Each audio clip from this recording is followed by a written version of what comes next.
जय हिंद दोस्तों, कैसे हैं आप सब। I hope you are doing well. बच्चों, हम इस वीडियो लेक्चर के अंदर अपना जो टॉपिक चल रहा था बर्थ ऑफ नेशनलिज्म यानी कि राष्ट्रवाद का जन्म, उसी को हम आगे कंटिन्यू करने वाले हैं बच्चों। और ये है हमारा पार्ट सेकंड। बेसिकली बच्चों, इससे जो प्रीवियस जो लेक्चर था वहां पर हमने देखा था कि भाई राष्ट्रवाद का जो जन्म है वो कैसे हुआ था, राइट बच्चों। और इस लेक्चर के अंदर हम लोग क्या पढ़ेंगे बच्चों, इस लेक्चर के अंदर हम लोग देखेंगे कि जो आईएनसी पार्टी थी, इंडियन नेशनल कांग्रेस जो पार्टी थी, वो बनी कैसे थी, राइट। कौन कौन उसके अध्यक्ष थे, पहली बैठक कहां हुई थी, ठीक है। जो उदारवादी जो लोग थे, जो मॉडरेट फेस के जो लोग थे, ठीक है, उनकी क्या क्या डिमांड्स थी, वो अपनी डिमांड्स कैसे कैसे अंग्रेजों के पास रखते थे, उन सब के बारे में हम लोग इस लेक्चर के अंदर पढ़ेंगे। ठीक है बच्चों, सिंपल भाषा में आईएनसी पार्टी का हम बेस पढ़ने वाले हैं इस लेक्चर के अंदर।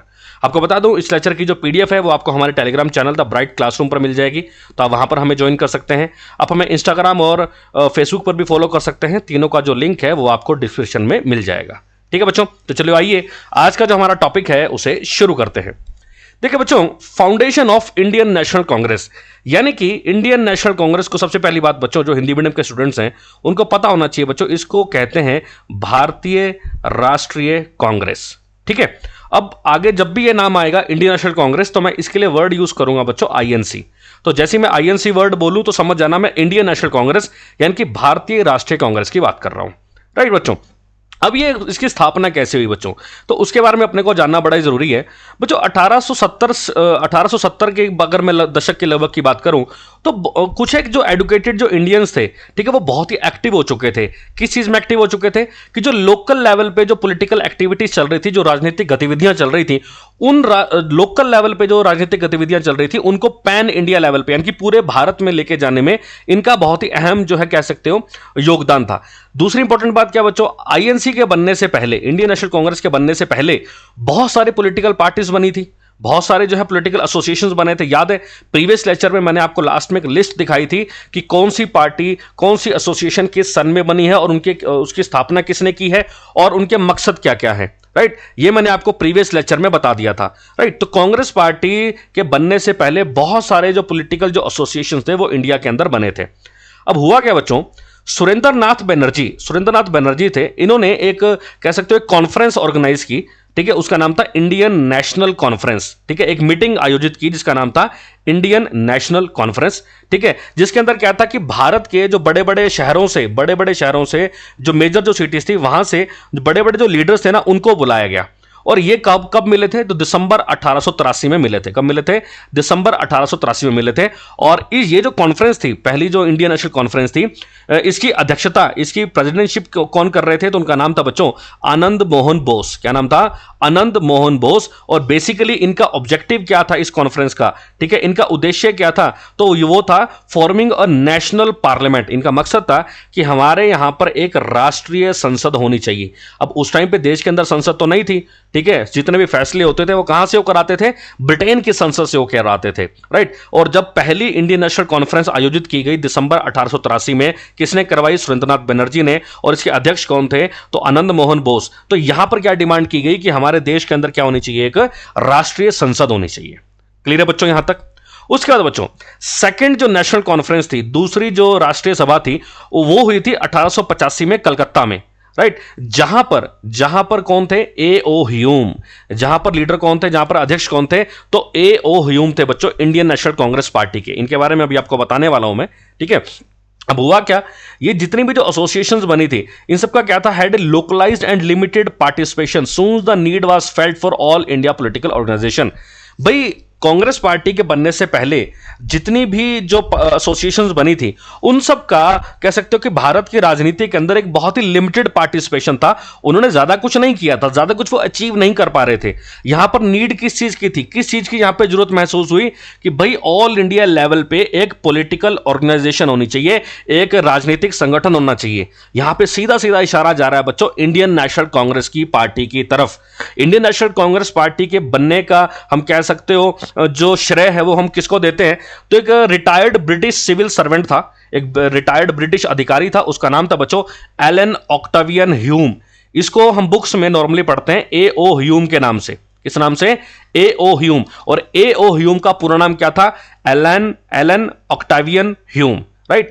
ए.ओ. ह्यूम की एफर्ट्स की वजह से ही, और साथ में इनको सपोर्ट मिला इंडियन लीडर्स का ही, कि जिसकी वजह से इंडियन नेशनल कांग्रेस की स्थापना हुई थी, आईएनसी की स्थापना हुई थी। और कब हुई थी? दिसंबर 1885 में। एग्जैक्ट डेट है बच्चों 28 दिसंबर 1885 को आईएनसी पार्टी की स्थापना हुई। और स्थापना किसने की थी? तो ए.ओ. ह्यूम ने की थी बच्चों। क्लियर है? अब ब्रिटिशर्स ने क्या किया? ब्रिटिशर्स ने कांग्रेस पार्टी की जो स्टार्टिंग की जो एक्टिविटीज थी ना, जो शुरू की जो गतिविधियां थी, उनको पूरा सपोर्ट किया। क्यों? क्योंकि वो ये मानते थे कि भाई कांग्रेस पार्टी हमारे लिए एक सेफ्टी वॉल्व है, सुरक्षा द्वार है। सेफ्टी वॉल्व का मतलब हो गया बच्चों सुरक्षा द्वार। अब भाई ये क्यों कहा? देखिए, ए.ओ. ह्यूम ने ठीक है पार्टी की स्थापना की, लेकिन इनका मेन मकसद ये था कि भाई कांग्रेस पार्टी के जरिए ये भारत के अंदर नजर रख सकते थे कि भारत के अंदर अब क्या होने वाला है ना। बड़े बड़े जो लीडर्स हैं वो अब क्या करने वाले हैं, कहां पर धरने होने वाले हैं, कहां पर जो है सरकार के खिलाफ आवाज उठाई जा सकती है। और उन सब चीजों की खबर ए.ओ. ह्यूम किसको पहुंचा देते थे? ब्रिटिशर्स को पहुंचा देते थे। तो इस तरीके से हम क्या कह सकते हैं कि भाई ब्रिटिशर्स ने कांग्रेस पार्टी को क्या समझा कि ये तो एक सुरक्षा द्वार है भाई। ठीक है, कांग्रेस पार्टी की सहायता से हमें सब कुछ पता चलता रहेगा कि देश के अंदर क्या कुछ चलने वाला है। अब समझ में आया बच्चों कि सेफ्टी वॉल का मतलब क्या है? अब इस सेफ्टी वॉल थ्योरी का मतलब क्या था? सेफ्टी वॉल्व थ्योरी यानी कि सुरक्षा द्वार थ्योरी का क्या मतलब था? यहां पर देखिए, इस थ्योरी के अनुसार ना ए.ओ. ह्यूम का कांग्रेस पार्टी, आईएनसी पार्टी का बनाने का मकसद क्या था कि भैया लोगों के अंदर, भारत के लोगों के अंदर जो डिसकंटेंट है, भारत के लोगों के अंदर सरकार के प्रति जो नेगेटिव चीजें हैं उनके बारे में उनको पता चल सके। ठीक है, जिससे वो टाइमली रहते हुए क्या कर सके? एक्शन ले सके। राइट। अब हुआ क्या?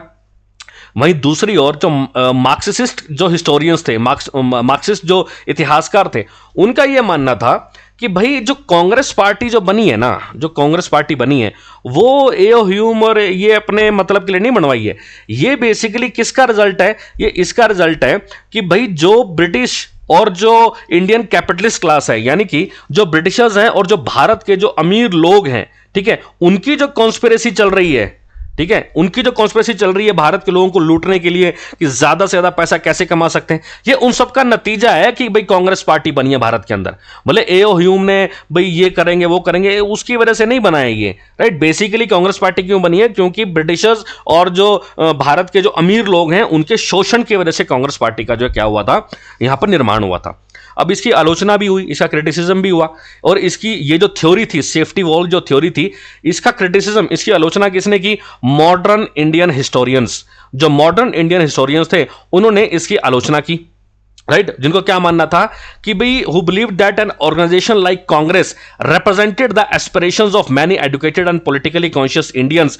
No single person or a group can be given credit for its formation. इसका आलोचना इसलिए हुई कि हम कह रहे हैं कि भाई पूरा श्रेय जो है वो ए.ओ. ह्यूम को जाता है, लेकिन आलोचना यहां पर यह हुई है कि भाई कांग्रेस जैसा जो संगठन बना है ना, ये बहुत सारे पढ़े लिखे लोग और ऐसे लोग जिनके अंदर एक राजनीतिक चेतना है, जिनको पता है कि भाई राजनीति क्या है, ठीक है, कैसे जो हम राजनीति के थ्रू भारत के लोगों का भला कर सकते हैं। तो ये उन सब के कह सकते हैं, उन सब का एक जो ग्रुप है, उन सबको क्रेडिट दिया जाना चाहिए, उन सब का श्रेय है जिसकी वजह से कांग्रेस पार्टी बनी है। हम कांग्रेस पार्टी बनने के लिए हम किसी भी एक बंदे को श्रेय नहीं दे सकते हैं। यहां पर पूरा ग्रुप ऑफ पीपल था जिसके अंदर पढ़े लिखे लोग थे, जिनके अंदर ऐसे लोग थे जो कि बहुत कहते हो राजनीति के अंदर बहुत ज्यादा एक्टिव थे, उन सबको श्रेय दिया जाता है यहां पर। राइट बच्चों, समझ में आया इतना? उसके बाद बच्चों, primary objective of the Indian national Congress, यानी कि जो आईएनसी पार्टी थी उनके प्राथमिक उद्देश्य क्या थे? जब कांग्रेस पार्टी बनी तो उनके मेन मकसद क्या थे कि भी हम क्या क्या करेंगे? तो सबसे पहला क्या था? To promote and consolidate the feeling of national unity, यानी कि इनका सबसे मेन मकसद यह था कि भारत के अंदर राष्ट्रवाद की भावना, यानी कि राष्ट्रीय जो राष्ट्रीय एकता है उसको लोगों के अंदर बरकरार रखना है, और वो जो राष्ट्रीय की जो एकता है वो पूरे भारत के लोगों के अंदर होनी चाहिए। ऐसा नहीं है कि कुछ एक भारत के अंदर कुछ एक एरिया है वहां पर तो लोग एकता से रह रहे हैं, भारत माता के बारे में सोच रहे हैं, लेकिन बाकी कोई सोच नहीं रहा है। तो ऐसा नहीं होना चाहिए। भारत का हर एक जो नागरिक है उसके अंदर राष्ट्रीय एकता होनी चाहिए। दूसरा क्या था? To formulate and present popular demands before the government with the aim to unify people over a common political and economic goal. यहां पे क्या बात कर रहा है कि भाई जो ब्रिटिश सरकार से हमें अपनी डिमांड्स माननी है, डिमांड मनवानी है उनसे, जो ठीक है, किस चीज के ऊपर, कोई भी पॉलिटिकल या इकोनॉमिक गोल आपको अचीव करना है ना, कोई भी राजनीतिक या आर्थिक कोई आपको उपलब्धि चाहिए, तो उसके लिए हमें क्या करना पड़ेगा, लोगों को एकजुट करना पड़ेगा और फिर हम ब्रिटिश सरकार से क्या करेंगे, डिमांड करेंगे। क्योंकि देखो आज के टाइम में भी तो यही होता है ना कि अगर आपको अपनी कोई डिमांड मनवानी है, तो अगर आप हड़ताल वगैरह कर रहे हो तो सरकार भी देखते हैं यार इतने हजार लोग हड़ताल पे बैठे हुए हैं, तो इनकी डिमांड को सुनना तो पड़ेगा कि इनकी डिमांड क्या है। तो एक ये मकसद था इनका, अपनी डिमांड बनवाने के लिए लोगों के अंदर एकता बनी रहनी चाहिए। दूसरा क्या था बच्चों, to bring leaders from the different parts of the country providing them a political platform. पहले क्या था बच्चों, भारत के अंदर अलग अलग राजनीतिक लीडर्स थे, है ना, अलग अलग पॉलिटिकल लीडर्स थे जो अपने अपने हिसाब से काम कर रहे थे, लेकिन इनका मेन मकसद यह था कि भारत के अंदर एक कॉमन पॉलिटिकल पार्टी होगी, वहां पर सारे के सारे जो बड़े बड़े लीडर्स हैं उन सबको इकट्ठा करो, उन सबको इकट्ठा करूंगा, उन सबको एक प्लेटफॉर्म दो। जब एक जगह एकत्रित होकर जब आप सरकार के खिलाफ आवाज उठाएंगे तो उससे दम होगा भैया, है ना, उससे ब्रिटिशर्स को मजबूर होना पड़ेगा अपनी डिमांड्स को मानने के लिए, राइट। दूसरा क्या था बच्चों, to foster a spirit of common belonging among Indians by removing the racial, religious and caste prejudice. इनका मेन मकसद एक और था कि समाज के अंदर जो नस्लीय, ठीक है, जो धार्मिक और जो कास्ट सिस्टम जो चल रहा है ना, उसको खत्म करना है हमें, ठीक है भाई। नेशनल यूनिटी, लोगों के अंदर एकता तो तभी बनेगी ना जब समाज के अंदर जो नस्लीय भेदभाव है, जो धार्मिक भेदभाव है, जब वो सब खत्म होगा, जब वो सब खत्म होगा तभी तो हम क्या कर सकते हैं, एकजुट होकर रह सकते हैं, राइट। और क्या था, to promote the modern national identity of India. और ये यहां पर मकसद ये था कि भाई जो मॉडर्न जो नेशनल आइडेंटिटी है इंडिया की, उसको क्या किया जाए, ज्यादा से ज्यादा प्रमोट किया जाए, यानी कि इंटरनेशनल लेवल पर भी भारत की पहचान होनी चाहिए, राइट बच्चों। ये थे इनके प्राइमरी ऑब्जेक्टिव। अब यहां पे क्या कह रहे हैं, if A O. Hume wanted to use the Congress safety wall, the early leaders of the Congress hope to use him like a lightning conductor. क्या कहना चाहते हैं कि अगर ए.ओ. ह्यूम कांग्रेस पार्टी को सेफ्टी वॉल की तरह, सुरक्षा द्वार की तरह यूज करते, तो शुरू के जो कांग्रेस के जो लीडर्स हैं वो फिर ए.ओ. ह्यूम को कैसे यूज करते, लाइटनिंग कंडक्टर की तरह। लाइटनिंग कंडक्टर होता है ना बच्चों, फिजिक्स में आप लोग पढ़ते हैं, बोले फिर इसकी तरह यूज करते ए.ओ. ह्यूम को। समझ में आ गई इतनी बात। उसके बाद बच्चों नेक्स्ट आता है बच्चों वर्किंग ऑफ आईएनसी। भी आईएनसी पार्टी काम कैसे करती थी, देखिए आईएनसी पार्टी क्या करती थी, हर साल इनकी मीटिंग होती थी बच्चों, हर साल दिसंबर के महीने में मीटिंग होती थी, ठीक है। और ये एक साल पहले डिसाइड कर लेते थे कि हम अगले साल कहां मिलेंगे, ठीक है। लोगों को इनवाइट किया जाता था, लोग वहां पर एकत्रित होते थे और देश के अंदर जो अलग अलग मुद्दे चल रहे हैं उनके ऊपर डिस्कशन होती थी, राइट। वैसे ही जैसे पहला सेशन जो है बच्चों, कांग्रेस पार्टी की जो पहली बैठक है, जो पहली कॉन्फ्रेंस है, वो बॉम्बे में हुई थी बच्चों। कब हुई थी, 1885 में हुई थी, ठीक है। और हर मीटिंग के अंदर अध्यक्ष होते थे, तो पहली मीटिंग बॉम्बे में हुई 1885 में, और इसके अध्यक्ष कौन थे, डब्ल्यू.सी. बनर्जी। कौन थे, डब्ल्यू.सी. बनर्जी। इनका पूरा नाम है बच्चों व्योमेश चंद्र बनर्जी। क्या नाम था, व्योमेश चंद्र बनर्जी, राइट। और इस जो पहली जो बैठक हुई थी, यहां पर 72 लोगों ने भाग लिया था बच्चों। ये एग्जाम में कई बार पूछा जाता है कि कांग्रेस पार्टी की पहली बैठक के अंदर कितने लोगों ने भाग लिया था, तो बच्चों 72 डेलीगेट्स ने पार्टिसिपेट किया था। और यहां पे जो मेन जो लीडर्स थे वो कौन कौन से थे, दादा भाई नौरोजी, फिरोज शाह मेहता, सुरेंद्रनाथ बनर्जी और बदरुद्दीन तैयबजी। फिर से नाम रिपीट करता हूं, दादा भाई नौरोजी, फिरोज शाह मेहता, सुरेंद्रनाथ बनर्जी और बदरुद्दीन तैयबजी, ये मेन लीडर्स थे यहां पे, राइट बच्चों। पहली बैठक समझ में आई। सेकंड सेशन बच्चों, दूसरी बैठक कहां पर हुई, कलकत्ता में हुई। कब हुई, 1886 में हुई थी। और इसके अध्यक्ष कौन थे, तो दादा भाई नौरोजी। कौन थे, दादा भाई नौरोजी। इन सबको बच्चों याद कर लेना, एग्जाम में डायरेक्ट पूछेगा आपसे, राइट। उसके बाद बच्चों तीसरे सेशन की बात करूं, तीसरी बैठक की बात करूं, तो 1887 में हुई थी। कहां पर, मद्रास में हुई थी। और इसके अध्यक्ष कौन थे, इसके अध्यक्ष थे बच्चों बदरुद्दीन तैयबजी। कौन थे, बदरुद्दीन तैयबजी। और यह नाम बड़ा इंपॉर्टेंट है, क्यों, क्योंकि बच्चों ये पहले मुस्लिम अध्यक्ष थे। कौन थे, पहले मुस्लिम अध्यक्ष थे। एग्जाम पर्सपेक्टिव से मोस्ट इंपॉर्टेंट क्वेश्चन है बच्चों। पहले अध्यक्ष डब्ल्यू.सी. बनर्जी, राइट। दूसरे अध्यक्ष दादा भाई नौरोजी, तीसरे अध्यक्ष बदरुद्दीन तैयबजी, और ये पहले मुस्लिम अध्यक्ष थे कांग्रेस पार्टी के। उसके बाद चौथा सेशन बच्चों, चौथी बैठक कहां पर हुई, तो इलाहाबाद में हुई। कब हुई, 1888 में हुई। और इसके अध्यक्ष कौन थे, जॉर्ज यूल। हिंदी में आपको ऐसा नाम देखने को मिलेगा पेपर में, जॉर्ज यूल, राइट बच्चों। इनके बारे में एग्जाम पर्सपेक्टिव से क्या इंपॉर्टेंट पॉइंट है जॉर्ज यूल के बारे में, कि ये पहले अंग्रेज अध्यक्ष थे बच्चों। क्या थे, पहले अंग्रेज अध्यक्ष। तो पहले मुस्लिम अध्यक्ष पूछ ले तो बदरुद्दीन तैयबजी, पहले अंग्रेज अध्यक्ष पूछ ले तो नाम क्या हो जाएगा बच्चों, तो नाम हो जाएगा जॉर्ज यूल। क्लियर है बच्चों। उसके बाद बच्चों The struggle for Indian freedom was formally started with the foundation of the Congress, which described itself as a movement rather than an organization. क्या कहना चाहता है कि भारत के अंदर स्वतंत्रता की जो होड़ थी, स्वतंत्रता की जो संघर्ष था स्वतंत्रता का, वो कहां से शुरू हुआ था? कांग्रेस पार्टी के बनने से, राइट? क्योंकि जब कांग्रेस पार्टी बनी तो ये सिर्फ एक संगठन नहीं बन के उभरा, ये एक मूवमेंट, एक आंदोलन बन के निकला। क्योंकि आगे हम देखेंगे कांग्रेस पार्टी ने बहुत कुछ किया है बच्चों, बहुत सारे आंदोलन किए हैं, राइट? दूसरा क्या था बच्चों? जो लोकल जो ऑर्गेनाइजेशन थी भारत के अंदर, यानी कि अलग अलग भारत के अंदर अलग अलग जो लोकल जो संस्थाएं थी, वहां से टोटल 436 मेंबर चुने गए थे कांग्रेस पार्टी के अंदर।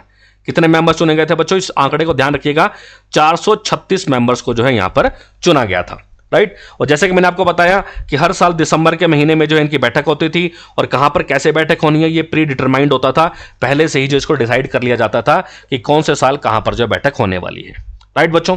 यहां तक चीजें समझ में आ गई। नेक्स्ट आता है बच्चों moderate face of Indian national Congress. देखिए, जो आईएनसी पार्टी का जो कार्यकाल है ना, मैंने आपको प्रीवियस लेक्चर में बताया था, हम उसको 3 भागों में डिवाइड करते हैं।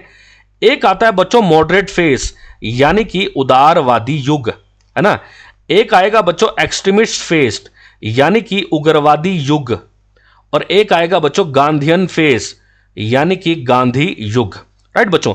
उदारवादी युग की अगर मैं बात करूं तो ये कब से कब तक है? 1885 से 1905। उग्रवादी युग चलेगा 1905 से 1917, और गांधी युग चलेगा बच्चों 1917 से 1947।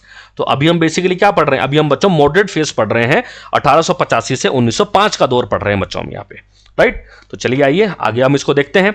मॉडरेट फेज बच्चों 1885 से 1905।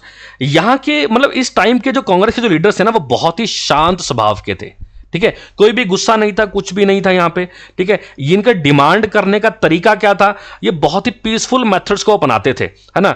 जैसे पिटीशन दायर कर दी, है ना, प्लीज दायर कर दी, लेटर लिख के भेजा सरकार को, एप्लीकेशंस लिख के भेजी। फॉर एग्जांपल कुछ भी कोई भी डिमांड है ना, तो उसमें क्या किया? एक एप्लीकेशन लिखी, ठीक है, या फिर पिटीशन तैयार की और ब्रिटिश सरकार के दफ्तर में जमा करवा दी कि भाई साहब ये हमारा काम था, रिक्वेस्ट है जी, ये करवा दो, है ना? जैसे आज के टाइम में हम दफ्तरों में देते हैं ना, कोई भी हमें काम करवाना तो हम एप्लीकेशन दे देते हैं कि सर हमारे मोहल्ले में ना पानी नहीं आ रहा, ऐसे ऐसे करके 3 दिन से पानी खराब है, ये हमारी एप्लीकेशन है जी, जल्दी से इसको ठीक करवा दो, है ना? तो इस तरह से ये करते थे बड़े प्यार से, है ना? और ब्रिटिशर्स क्या करते थे मोस्टली? तो होता था ये अच्छा एप्लीकेशन है, ठीक है यार, क्या करना है, इस पर नंबर लगा के रख दो यार, देख लेंगे जब जैसा टाइम लगेगा। तो मॉडरेट फेज के अंदर ये सब चल रहा था, राइट? मॉडरेट जो लोग थे, जो उदारवादी युग के जो लोग थे, उनकी बेसिकली डिमांड क्या थी, उनकी मांगे क्या थी बच्चों? मोस्ट इंपॉर्टेंट है ये। सबसे पहले डिमांड क्या थी इनकी? To include elected representatives in the provincial and central legislative council.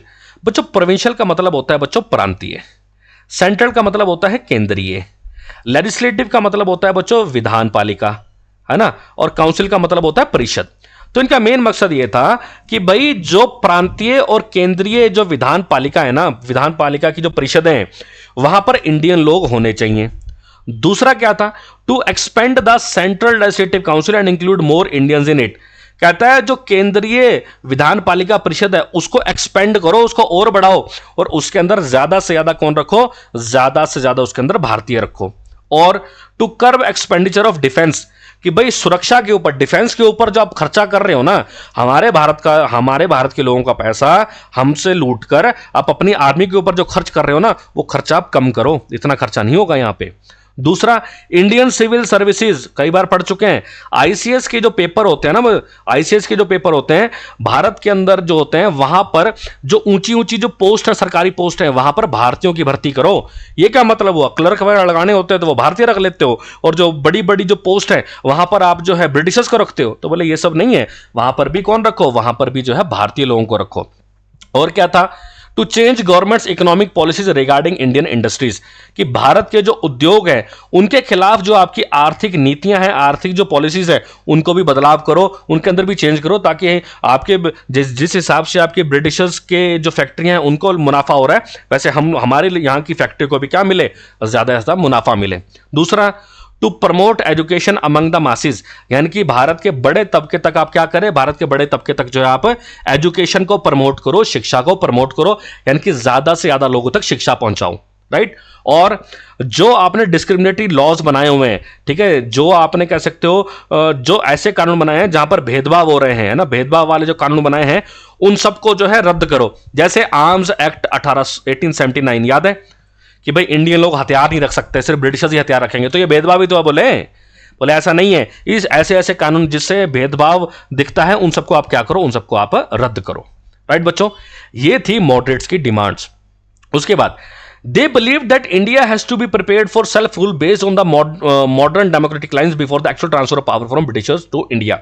Indians क्या कहना चाहता है कि भाई इनका मानना यह था कि भाई थोड़े टाइम बाद जो पावर है वो ब्रिटिशर्स से ट्रांसफर होकर किसके पास आ जाएगी, इंडियंस के पास आ जाएगी। तो भैया इंडियंस के पास पावर आने से पहले जब इंडियन, हम ऐसा भी कह सकते हैं, ये कहना चाहते हैं कि भाई भारत जब आजाद हो जाए तो भारत के आजाद होने से पहले भारत के अंदर एक मॉडर्न डेमोक्रेटिक लाइन पर जो है सेल्फ रूल होना चाहिए। यहां पर सत्ता के वास्तविक हस्तांतरण से पहले भारत को आधुनिक लोकतांत्रिक आधार पर सब शासन के लिए तैयार रहना चाहिए। इनका ये मेन मकसद था। और क्या था बच्चों, वे इस तथ्य से भी अवगत थे, वो ये भी जानते थे कि भारत एक राष्ट्र निर्माता है, इसलिए पहला महत्वपूर्ण कार्य उन्हें राजनीतिक रूप से जागरूक करने के साथ साथ सामाजिक एकता बनाना भी था। इनका सिंपल सा मतलब है, इनको यह पता था कि आने वाले टाइम में हम आजाद तो होंगे, लेकिन भैया आजाद होने से पहले हमारे भारत के लोगों के अंदर एक यूनिटी होना बहुत ही ज्यादा जरूरी है ना।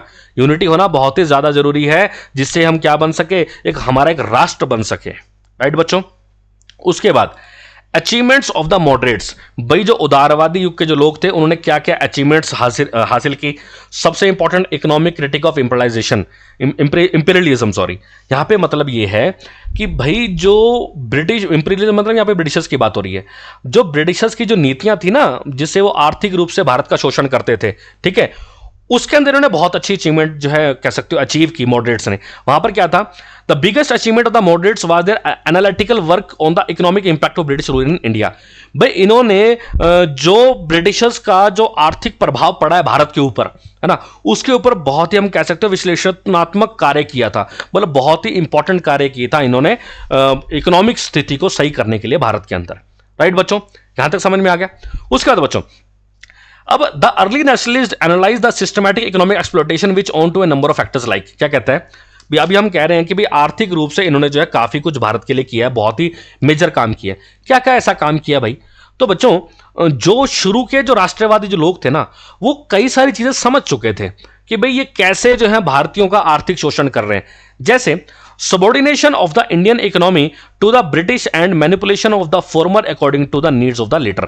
क्या कहना चाहता है कि भारत की जो अर्थव्यवस्था है ना, उसका सबॉर्डिनेशन ब्रिटिशर्स के लिए, मतलब भी आपको जो भी कुछ चाहिए अपने फायदे के लिए, आप क्या कर रहे हो, भारत के अंदर अपने हिसाब से टैक्स लागू कर रहे हो, अपने हिसाब से कानून बना रहे हो, हमारे यहां से पैसा लूट रहे हो, और उस सबको जाकर कहां यूज कर रहे हो, उस सबको जाकर आप ब्रिटेन के अंदर यूज कर रहे हो। तो ये चीजें वो समझ चुके थे।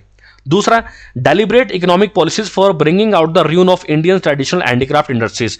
ये मैं आपको पहले भी बता चुका हूं कि भारत के अंदर जो पारंपरिक हैंडीक्राफ्ट इंडस्ट्रीज का मतलब हो गया बच्चों हस्तशिल्प उद्योग, है ना, जहां पर हाथों से कलाएं होती, हाथों से कपड़े बनते थे।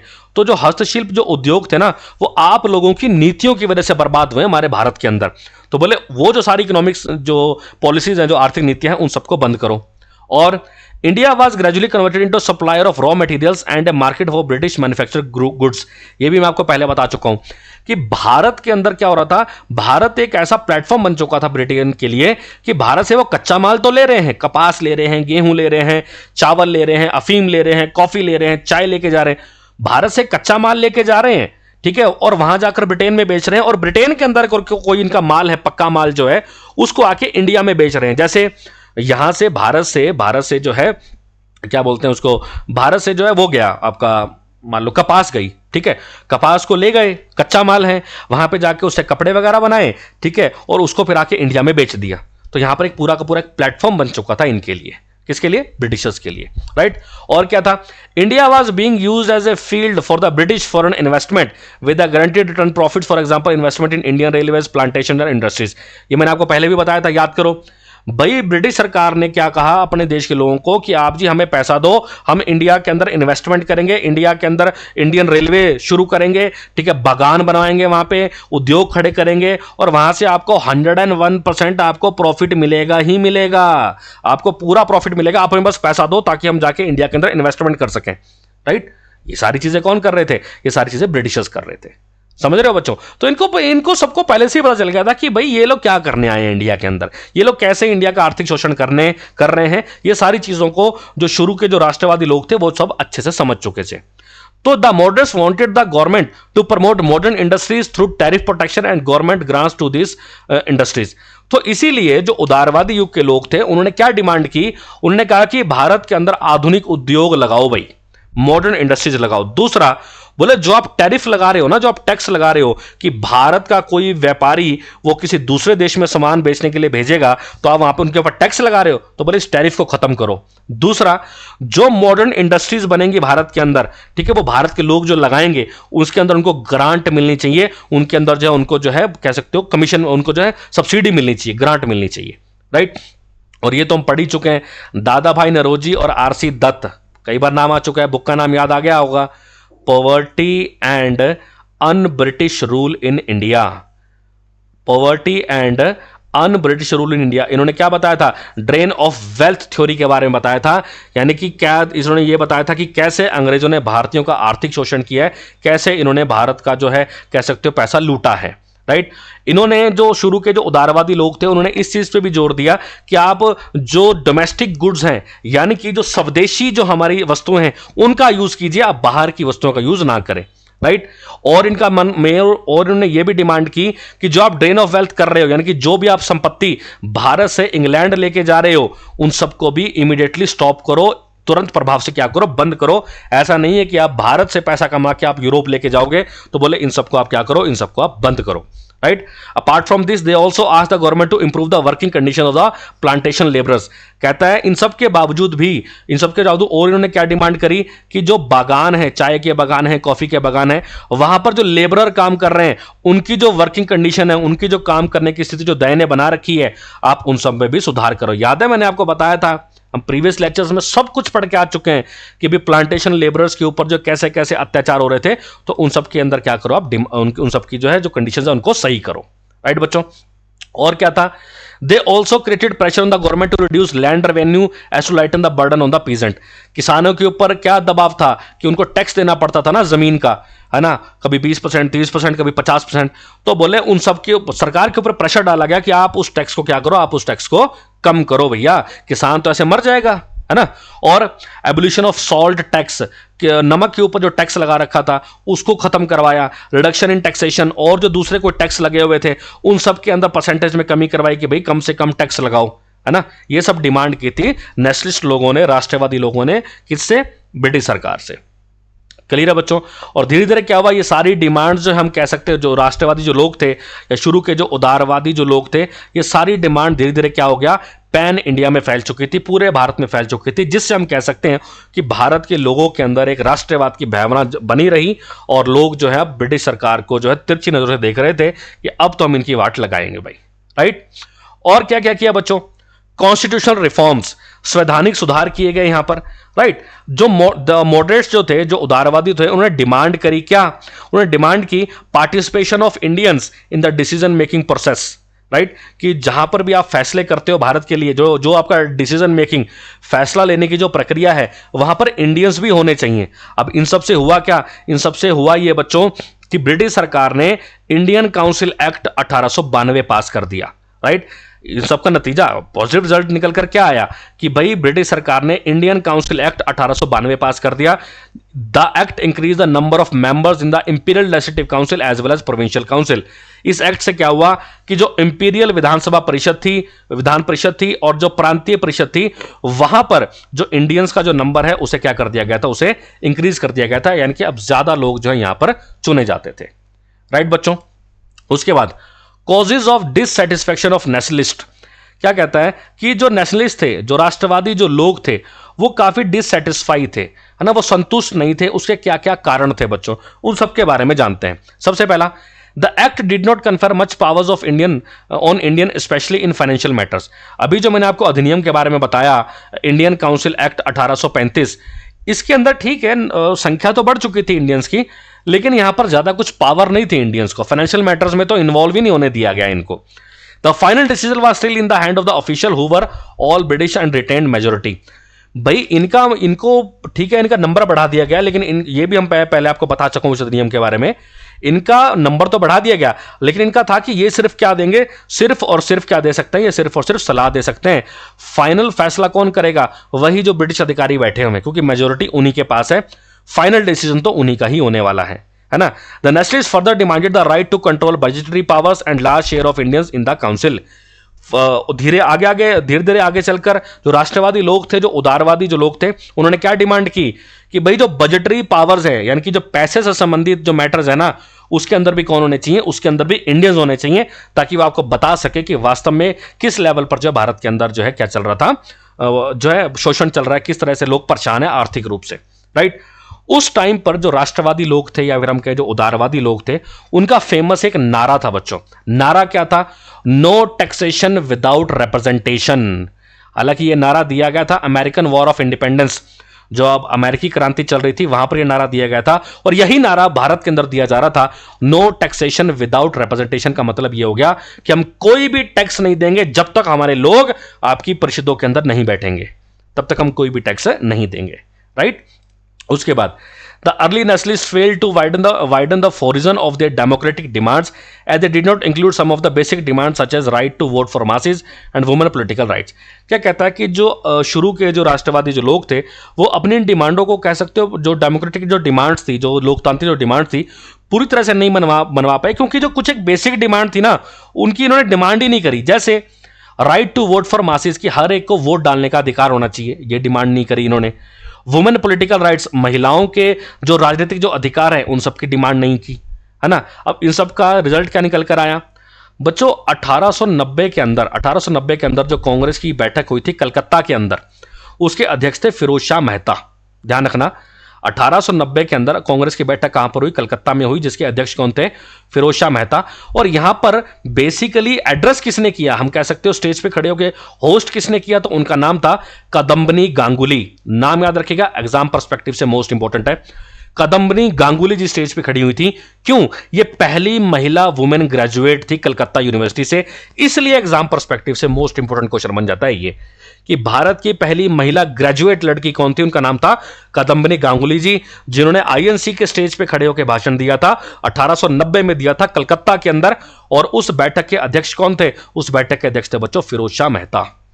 और यह बेसिकली क्यों किया गया था, यह बेसिकली इसलिए दिखाया गया था ताकि भारत देश के अंदर जो महिलाओं का जो स्टेटस है उसे ऊपर उठाया जा सके, है ना। उस टाइम पे महिलाएं जो दब के रह रही थी समाज के अंदर, घर में रह रही थी, उनको मौका दिया जा सके समाज के अंदर मर्दों के साथ कंधे से कंधा मिला के चलने में, राइट।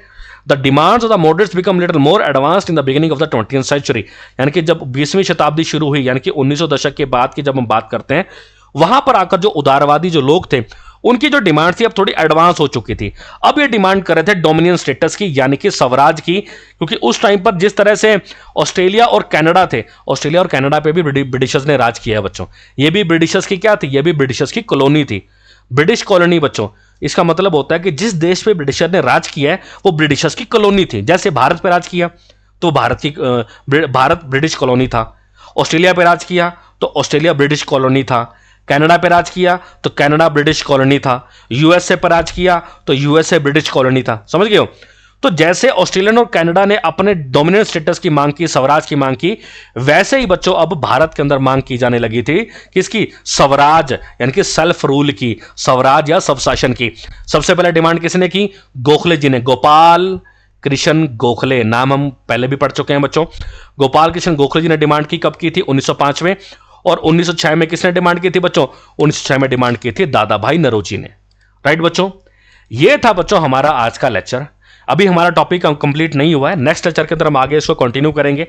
आई होप सारी की सारी चीजें आपको अच्छे समझ में आई होंगी। फिर भी अगर कोई डाउट हो बच्चों तो आप कमेंट बॉक्स में कमेंट करके पूछ सकते हैं। और बच्चों वीडियो अच्छा लगे तो इसे लाइक एंड शेयर जरूर कीजिएगा और चैनल को सब्सक्राइब जरूर करें बच्चों। ठीक है बच्चों, मिलते हैं नेक्स्ट लेक्चर के अंदर। Thank you so much. जय हिंद, जय भारत।